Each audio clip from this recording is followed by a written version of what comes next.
masyarakat sipil yang mencintai institusi ini, menghormati institusi ini, gitu ya. Nah, apalagi sekarang udah ada nyimpang yang nggak nyambung betul ya. Baru-baru saya baca, tapi saya nggak komentar. Baru ini saya ngomong. Jadi katakan Kapolri supaya mengusut tuntas kasus KM50. Nah, saya nggak takut, ya, karena kebetulan saya bela kasus itu dan bebas murni kan. Karena terdapat kejanggalan. Kejanggalannya itu apa, di mana? Katakanlah ada kejanggalan, tapi kan semua sudah diperiksa di persidangan.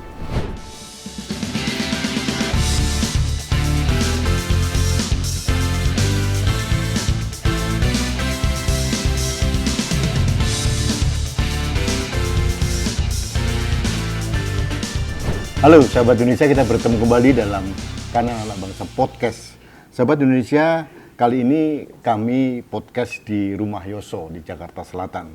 Nah, ada beberapa hal yang ingin saya diskusikan malam ini atau pada kesempatan ini karena ini menyangkut masalah situasi di tubuh kepolisian Republik Indonesia. Akhirnya ini kena tsunami terkait dengan kasus Irjen Polisi Verdi Sambo, mantan Kadif Propam.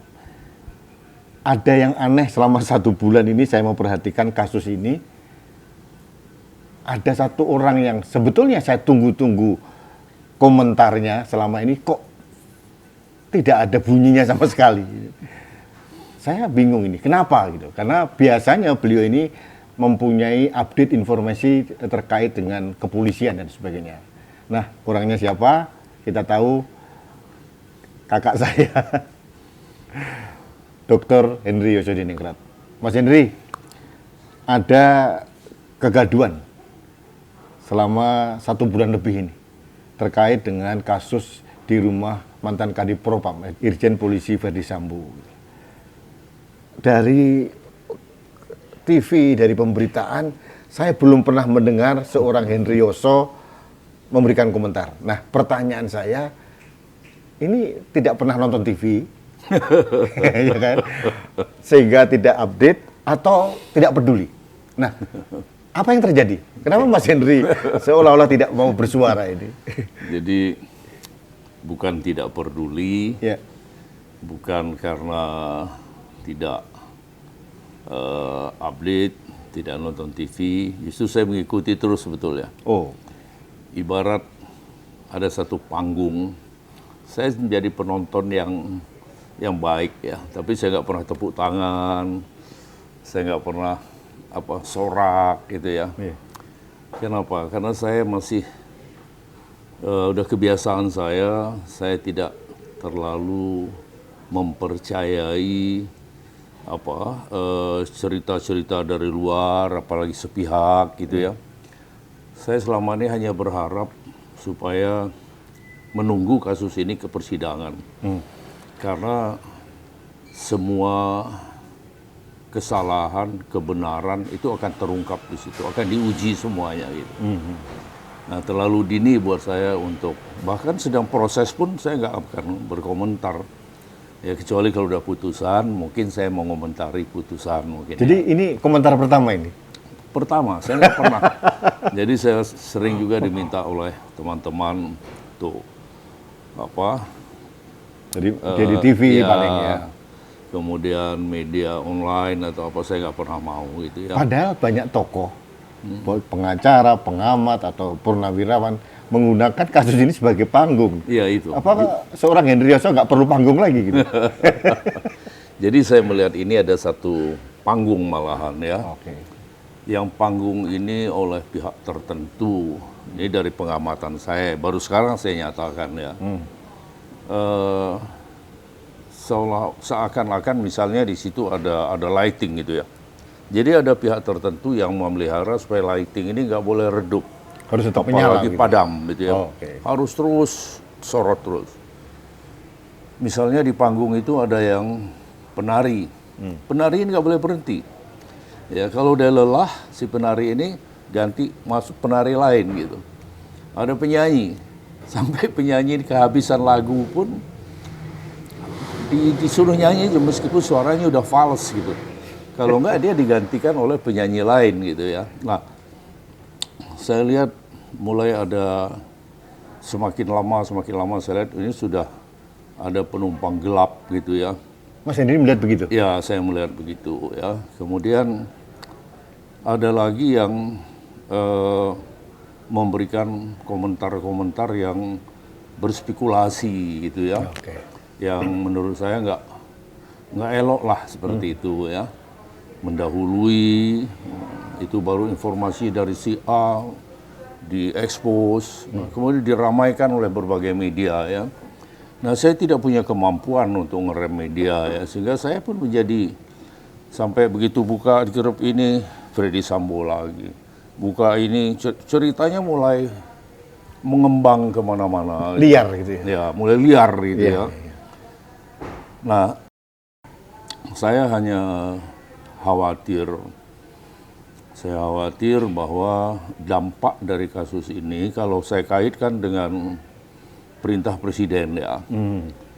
Presiden kan memerintahkan kepada Kapolri supaya transparan, buka apa adanya ya. Nah, sekarang saya lihat apa yang diperintahkan oleh presiden ini sudah dilakukan oleh Kapolri dan saya mengapresiasi.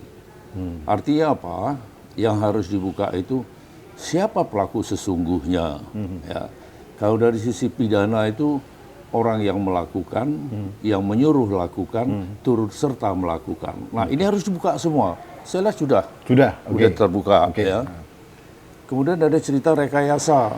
Siapa yang menyuruh rekayasa? Siapa yang merekayasa? Yang aktif merekayasa? Siapa yang tahu ada rekayasa tapi diam? Ini udah terbuka semua. Kemudian ada menghilangkan bukti, juga udah terbongkar. Siapa yang memerintahkan menghilangkan barang bukti? Siapa pelaku menghilangkan barang bukti? Siapa yang tahu ada penghilangan barang bukti tapi nggak ngomong? Nah, ini semua udah bagus. Artinya Kapolri sudah menjalankan perintah presiden? Iya, artinya saya mengapresiasi itu. Tapi saya lihat berkembangnya ini yang saya khawatir mulai ada ke arah kalau Pak Kapolri tidak berhati-hati ya, hanya mengikuti desakan dalam tanda kutip dari sekelompok orang atau dari orang-orang tertentu, saya khawatir ini akan merusak, justru tidak menguntungkan bagi institusi Polri. Nah, sorry saya potong. Apakah Mas Henry melihat ada indikasi ke arah sana? Saya mulai melihat ke situ karena mulai entah jenderal ini punya ini, jenderal punya itu, segala macam. Ujung-ujungnya nanti seolah-olah semua jenderal ini nggak benar semua gitu.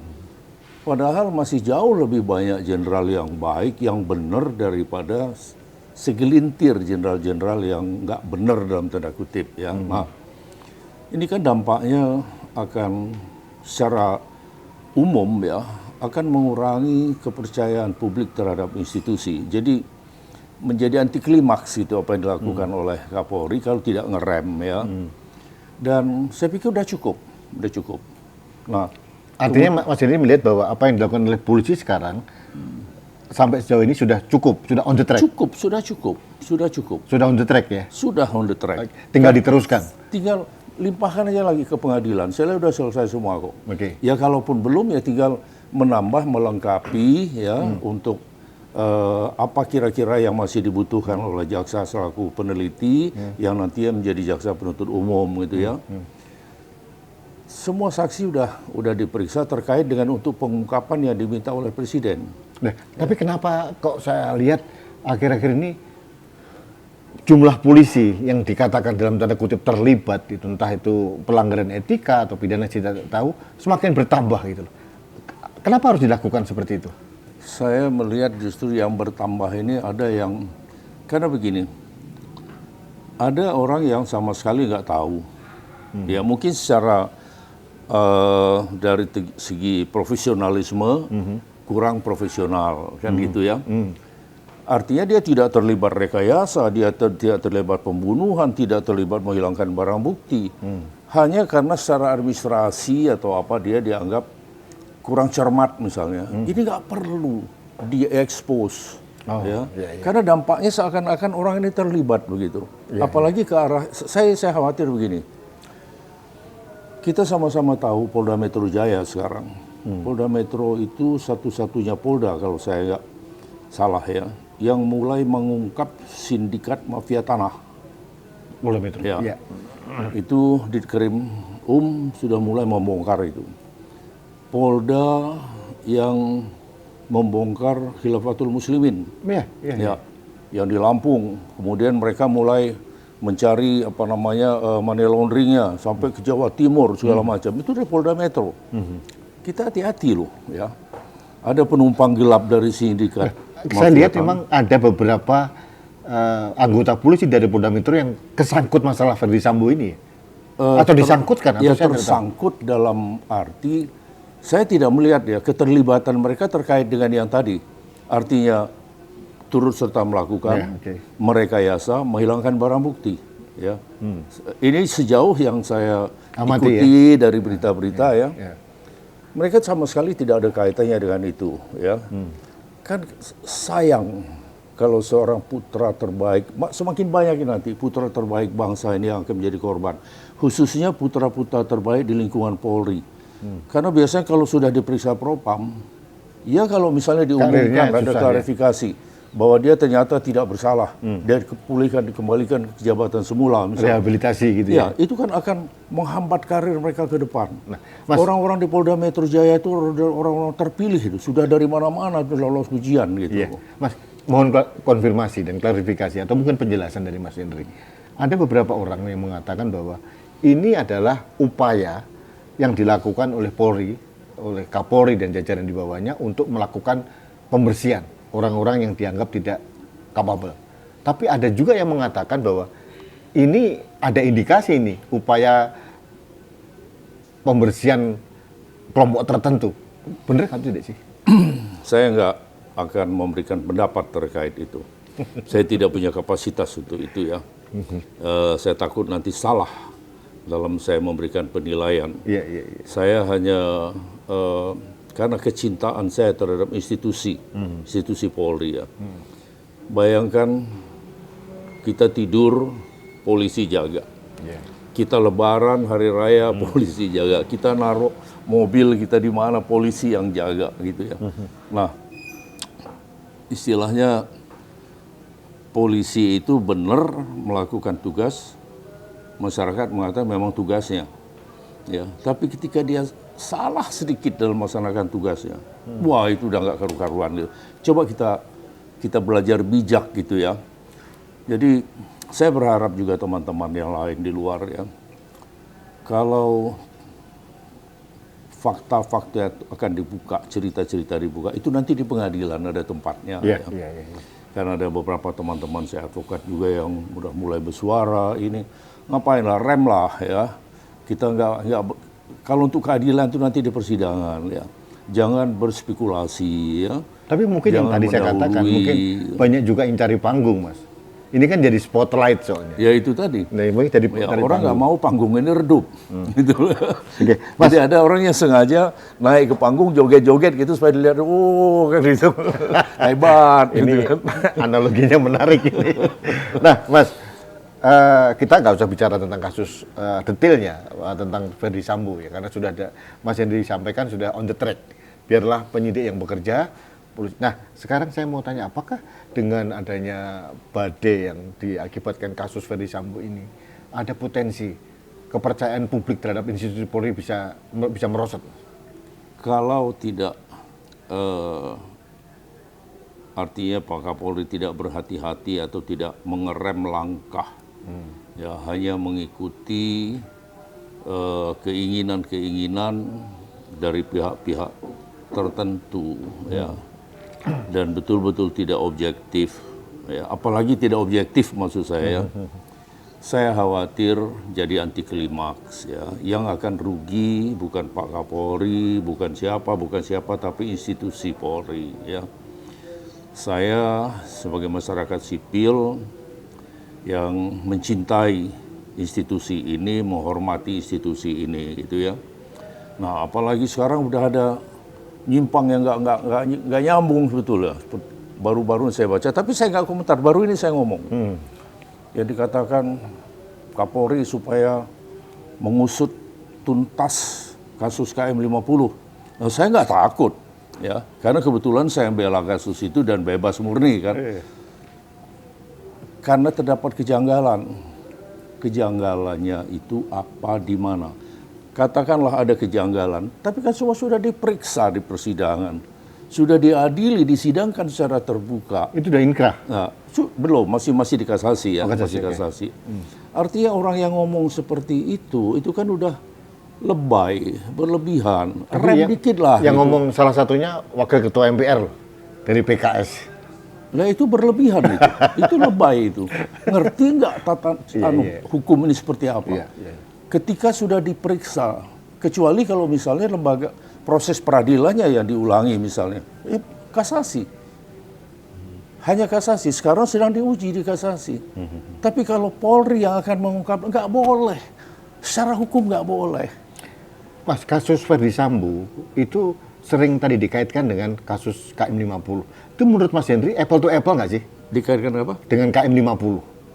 Ya, nggak ada hubungannya. Yang nyidik kasus itu bukan Ferdy Sambo, bukan Propam. nggak ada kaitannya sama Ferdy. Yang nyidik itu adalah Barreskrim Polri. Jadi nggak ada hubungannya sama Ferdy Sambo. Ferdy Sambo ketika ada pelanggaran kode etik dalam kasus itu, dia yang memeriksa. Sebagai Kadipor. Iya. Jadi nggak ada hubungannya. Berlebih-lebihan. Terlagi dikaitkan sama apa lagi oleh orang. Semua kasusnya berkaitan sama Ferdy Sambo. Saya kasihan sebetulnya sama orang ini, sama Ferdy Sambo. Semua kesalahan ditimpakan ke dia. Yang inilah, yang isi itulah, dikatakan LGBT lah. Aduh, keterlaluan itu. Nggak boleh kita mengadili orang seperti itu. Ya. Ya. Kalau saya melihat, Mas, saya merasa bahwa ini sebagai secara Mas, kemanusiaan. Ferdy Sambo, apapun dia salah atau apapun, biarlah persidangan nanti yang akan bekerja. Tapi kan dia punya keluarga, punya anak. Ini yang saya bayangkan begitu. Gini, saya hanya pernah satu kali menulis di Instagram saya. Saya tulis di situ Ferdy Sambo. Katakanlah hampir semua orang mengatakan dia bersalah. Tapi sebesar apapun kesalahannya, katakanlah dia salahnya tidak termaafkan, tapi tidak menghilangkan haknya untuk dibela. Jadi jangan sampai nanti para advokat nanti, waduh, ini nggak ada yang bisa dibela lagi, enggak. Ya, kepentingan hukumnya. Apapun kesalahannya dia punya hak untuk dibela ya. Oh ya, itu hak dia yang tidak boleh dihilangkan. Dan justru itu tantangan ya untuk memberikan keadilan ya. Nah, yang kedua, saya katakan, kalaupun semua orang membencimu, saya bilang, katakan saya setujukan Ferdy Sambo, tetap sabar karena Tuhan tidak pernah meninggalkanmu. Meskipun ada yang komentar, iya bang, tapi dia meninggalkan Tuhan dan sebagainya. Jadi udah masuk masalah kebencian itu. Iya. Jadi ini memang agak saya jujur aja saya tidak mau berkomentar pada masalah perilaku individu. Itu karena itu menyangkut masalah hak privat seseorang gitu. Dan belum tentu apa yang kita lakukan itu benar. Jadi asas presumption of innocence itu harus jalan. Bahwa setiap orang wajib dianggap tidak bersalah, bahkan diperlakukan sebagai orang yang tidak bersalah sampai sebelum ada putusan pengadilan yang menyatakan dia bersalah dan putusan itu sudah punya kekuatan hukum tetap. Itu asas hukum ya. Artinya sebelum keputusan itu inkrah dan apapun, dia tetap diperlakukan sebagai, dia harus diperlakukan sebagai orang yang belum bersalah dan tidak bersalah nanti.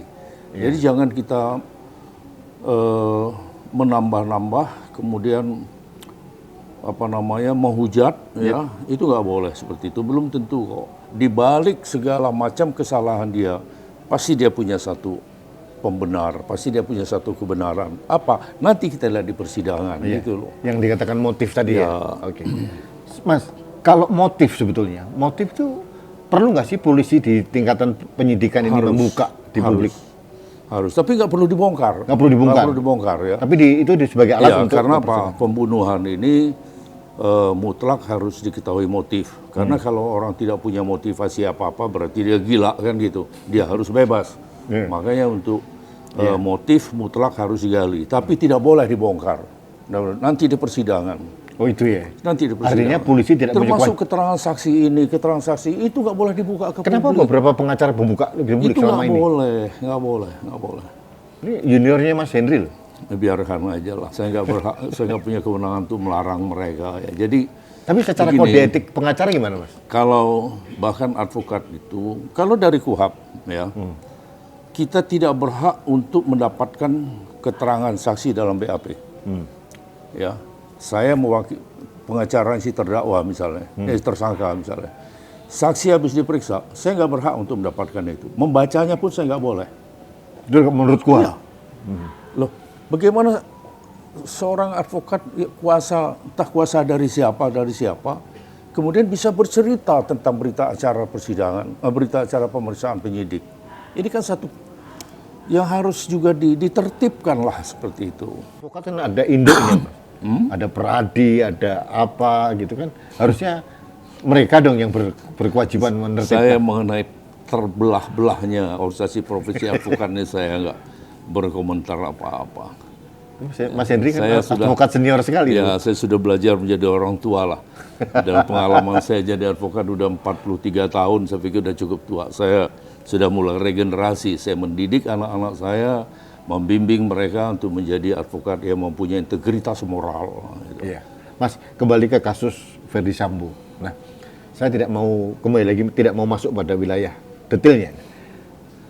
Kalau ini dikatakan semacam petaka gitu ya, bencana buat polisi kasus Ferdy Sambo. Tapi kan ada blessing in disguise gitu ya. Ada hikmah di balik bencana. Kalau menurut Mas Henry, apa hikmah yang bisa diambil oleh polisi dalam kasus Ferdy Sambo ini? Hikmah itu setiap kegagalan, setiap malapetaka, kalau direnungkan di kemudian hari pasti ada hikmahnya kan gitu. Nah, hikmahnya ini belum nampak, tapi paling tidak hikmah yang sudah ini supaya penyidik betul-betul memiliki integritas untuk tidak bisa ditekan, ya, untuk tidak bisa diarahkan untuk merekayasa, ya. Jadi artinya penyidik supaya kalau memang ada rekayasa, ya, artinya penyidik harus betul-betul profesional, Independen. ya, harus independen, ya. Jadi banyaklah hikmahnya yang tentunya teman-teman polisi lebih tahu daripada saya tentang hikmahnya apa, tapi pasti ada hikmahnya, pasti. Anda punya keyakinan itu ya? Mas, apa yang Mas Henry ingin sarankan kepada teman-teman kita kepolisian dalam menghadapi ini badai Saya tsunami berharap ini? pertama kita jangan meluas kemana-mana, ya. Apa yang diinginkan, diperintahkan oleh Presiden kepada Kapolri sudah dilaksanakan dengan baik oleh Kapolri, yaitu beberapa hal itu tadi. Siapa pelaku, siapa yang menyuruh lakukan, siapa yang turut serta melakukan, siapa yang merekayasa, siapa yang menyuruh merekayasa, siapa yang aktif dalam merekayasa, siapa yang tahu tapi tidak ngomong. Semua sudah Ya, terbuka. begitu juga menghilangkan bukti, siapa yang menyuruh, siapa pelaku dan sebagainya. Ini udah semua, udah. Oke. Jadi nggak perlu kemana-mana lagi gitu. Nanti saya khawatir dampaknya menghilangkan, menurunkan kepercayaan publik terhadap institusi Polri dan terbelah nanti. Itu yang saya takut. Karena mungkin ada yang suka, ada yang nggak suka dengan langkah yang dilakukan oleh Kapolri. Tapi Mas Henry melihat soliditas Polri sekarang ini menghadapi kasus ini seperti apa? Soliditasnya? Ya, sejauh ini masih solid lah. Ya. Saya mendengar statement dari Kabid Humas Polda Metro, arahan dari Kapolda supaya jangan menghalang-halangi, kemudian supaya kooperatif, buka apa adanya, dan solid, ya, dukung para Polri. Tentunya Polda-Polda lain juga masih seperti itu. Mas, ada yang menarik ini. Mungkin kalau Mas Henry berkenan untuk menjawab, monggo, kalau enggak tidak apa-apa. Terkait dengan pelukan Ferdy Sambo dengan Fadil Imran. Ini kan dibahas di publik. Sehingga dianggap Fadil Imran ini terlibat. Saya berbeda pendapat dengan mereka. Mohon maaf ini, karena bagi saya wajar saja ada masalah lalu kita memberikan simpati. Nah, menurut Mas Henry? Kalau saya melihatnya, saya mencoba untuk positive thinking ya. Saya pikir itu jangan diartikan, apalagi dipastikan gitu loh ya. Seperti isu yang berkembang kan macam-macam kan gitu ya. Saya lihat hal yang wajar, hal yang manusiawi. Misalnya Mas Rudi datang ke saya bercerita tentang sesuatu. Ya. Apakah itu sesungguhnya atau tidak itu kan bukan persoalan saya. Tapi sejauh apa yang saya dengar. Misalnya, aduh Mas, aku baru keseripahan. Aduh Mas begini. Tentunya saya rasa simpati saya dengan sahabat. Ya. Itu wajar kalau saya sampai peluk, saya nangis. Ya. Saya pikir itu hal yang biasa, manusiawi kok. Jadi nanti akan terungkap di persidangan. Kalaupun diperiksa oleh Propam, apa arti tangis ini? Apa yang dia ceritakan? Arti pelukan itu apa gitu. Tapi jangan jadi bola liar gitu, spekulasi gitu. Pak, saya ingin konsultasi ini. Kenapa sekarang masyarakat kita kok begitu mudah gitu membangun spekulasi seperti itu ya? Ya, karena yang menyampaikan itu dengan cara yang yang menerima, masyarakat yang menerima ini masyarakat yang tidak mengkaji dulu, tapi langsung apa yang didengar itu yang ditelan. Apa yang sih itu ditelan, nggak difilter dulu gitu. Jadi sama aja agak provokatif juga kadang-kadang. Istilah saya, kebencian itu disampaikan oleh orang yang jahat ya kepada orang yang bodoh, kemudian diterima begitu saja. Bagaimana kebencian sekelompok orang terhadap pemerintah? Ya, ini orang-orang jahat nih yang menyampaikan informasi tentang kebencian ini, ya, kepada orang-orang yang bodoh. Mereka percaya bahwa pemerintah kita ini jahat, pemerintah kita ini zolim, tapi tidak menunjukkan di mana letak kezolimannya. Misalnya ada yang mengatakan kriminalisasi terhadap ulama, misalnya kan, wah orang percaya. Ulama yang mana? Oh si A, dia kan melakukan tindak pidana. Wah ini ini kan, ya karena ada orang yang jahat yang menyampaikan informasi kepada orang yang bodoh dengan cara yang dia diolah sedemikian rupa pandainya gitu. Nah saya nggak mengatakan siapa yang jahat, siapa yang bodoh. Gitu. Tapi ini menarik, Mas. Satu lagi nih, ini mungkin terakhir ya. Tentang saya melihat, tolong dibantu mengkonfirmasi. Ini berlarut-larutnya polisi, resourcesnya untuk menangani Verdi Sambo. Saya khawatir satu hal sebetulnya, bahwa masalah-masalah besar, kasus ACT belum kelar, kasus intoleransi radikalisme, itu kan tugas polisi yang harusnya digunakan, dimanfaatkan dengan resources yang ada. Ketakutan saya sebetulnya sebagai warga bangsa, jangan sampai resources ini hanya fokus untuk kasus Verdi Sambo yang menurut saya sudah terang benderang gitu. Nah, itu yang saya khawatir ya. Peristiwa ini dijadikan isu utama yang lebih menarik perhatian ya. Media kan kadang-kadang tulisannya baru terungkap modus ini, begitu dibaca nggak ada apa-apanya kan gitu ya. Clickbait, Mas. Iya. Nah, terus sementara kita sendiri melihat tugas berat yang sedang dihadapi polisi ini juga masih banyak sekali gitu ya. Dan saya khawatir membuat anggota juga serba salah, serba takut salah kan gitu ya.